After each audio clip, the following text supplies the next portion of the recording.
मालिकों कार जालिला और ड्राइवर बंधा है। पचराउचरा पर ड्राइवर मोहम्मद हाकिम को खंडगिरी थाना पुलिस गिरफ्त करी।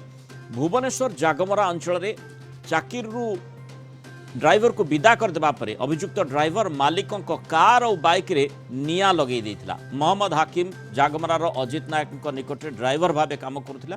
तेबे मोहम्मद निशा सेवन कर चाकिरू बाहर करी नुआ ड्राइवर रखी अजित और एथिरे रागी जाई मोहम्मद कुआडे गाड़ी रे निया लगे देथिबा नै अजित थाना रे अभियोग करिछन। से लोक को अप्रिहेंड करिछु। से लोकर ना होची अब्दुल हकीम। से हाउसिंग बोर्ड बरमुंडा रे रहे। तार पूर्व ड्राइवर थिला बोली जना पड़िला जे कि 6 मास तळे से टिके कोनोसी कारणवशत ताकू बाहर कर देथिले। से रागरे से भली कांड भियाइतिला बोली से स्वीकार करिछि।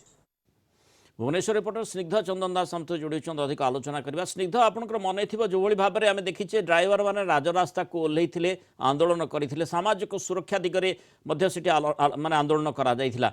इठी जो ड्राइवर को कथा आम चर्चा करुचे जो भाव में पुलिस रिपोर्ट होती ये ड्राइवर को देखिले जे भी दूर जुहार कर ड्राइवर क्या दरकार नहीं।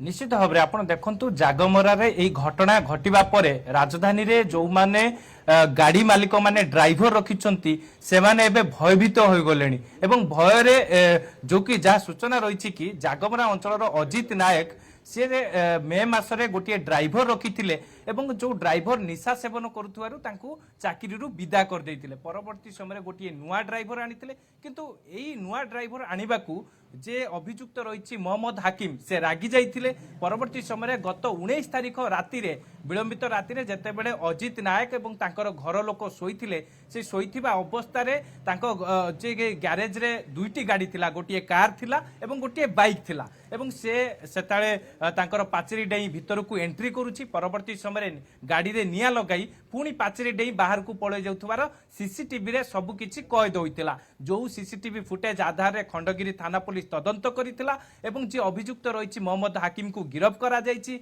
से बरमुंडा हाउसिंग बोर्ड कॉलोनी रे रहउतला बोली जा मध्य पुलिस प्राथमिक तदंतरु जानिबा को पाइछि। तेबे सबुठ बड़ कथा हला ए जो चाकरी रू बाहर करदेवा बा विदा करदेवा पछर कारण जे गाड़ी रे निया लगाई देबा ना आउ किछि कारण रही कौनसी तांकर आर्थिक दिग को लेकिन पुलिस एबे खोलताड़ करुछि। ये सब दिगरे नहीं निश्चित भाव में आपड़ जानिथिबे जे अभियुक्त हाकिम विरोध में आउ कौनसी मामला होइछि कि पूर्वरु से गिरफ्त होइतिले कि कौनसी आपराधिक मामला रही कि से सब दिग को लेकिन एबे खंडगिरी थाना पुलिस छानबीन आरंभ करिछि। जो सीसीटीवी फुटेज एबे पुलिस हाथ में लागिछि खंडगिरी थाना पुलिस से सीसीटीवी फुटेज आधार रे पाख पड़ोशी लोक कथा कहतु किंबा जो गाड़ी मालिक रही अजित नायक एवं तांकर पत्नी बयान रेकर्ड करिछि। स्निग्ध जेमिति आमे देखुचे जो मात्रा रे निया व्यापीछि अर्थात किभली राग से ड्राइवर कर आसिला जोथि पई से निया लगेले बोली अभियोग हिछि अंततः वर्तमान तांकु विदा कर दिया जाइछि गोटे भल जिंस। कारण जदि से थांते माने किछि भी जदि युक्ति तर्क केबे हेई थांता ताले कोनोसी प्रकार अघटन मध्य घटितै पारथांता से आशंकाटी मध्य मालिकंकर रहिबो।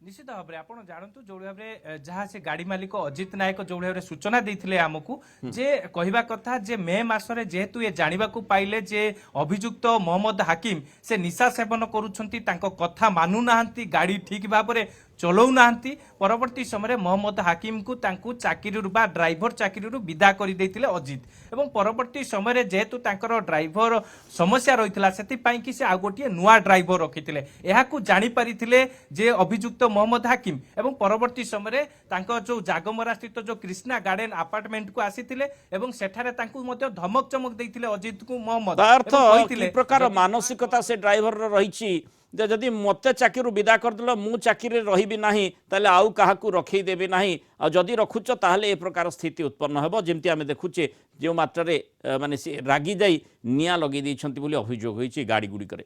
बहुत धन्यवाद स्निग्ध चंदन दास आलोचना रही।